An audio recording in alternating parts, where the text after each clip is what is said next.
Hello বন্ধুরা, কেমন আছেন? আশা করি সবাই ভালো আছেন। বন্ধুরা, ভারত পাশে থাকায় এবার নির্বাচনে বড় শক্তি ও অশুভ খেলা খেলতে পারেনি, এরকম একটা বড় আপডেট আমাদের সামনে আসছে। অবশ্যই আমরা এই বিষয়ে বিস্তারিত আলোচনা করবো। তার আগে আপনি যদি এই চ্যানেলে নতুন থাকেন, অবশ্যই চ্যানেলটিকে সাবস্ক্রাইব করে আমাদের পাশে থাকুন এরকম নিত্য নতুন রাজনৈতিক এবং সর্বশেষ আপডেটগুলি সবার আগে পাওয়ার জন্য।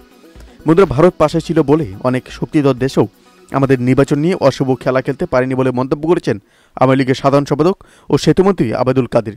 তিনি বলেছেন, অন্য শক্তিধর দেশগুলোর মতো ভারত আমাদের নির্বাচন নিয়ে দৌড়দৌড়ি করেনি। তারা বলেছে বাংলাদেশের নির্বাচন বাংলাদেশ করবে। আজ শনিবার দুপুরে বাংলাদেশ পূজা উদযাপন পরিষদের কেন্দ্রীয় কমিটির দ্বিবার্ষিক সম্মেলনে তিনি এসব কথা বলেন। এর আগে সম্মেলন উদ্বোধন করে ঢাকার ভারতের হাইকমিশনার প্রণয় কুমার বর্মা। কেন ভারত বিরোধী মনোভাব বাড়ানো হচ্ছে এ প্রশ্নে আবেদুল বলেন যে ইন্ডিয়া আউট বলে ক্যাম্পেইন চালিয়ে বেরিতা সৃষ্টি সীমাচীন নয়।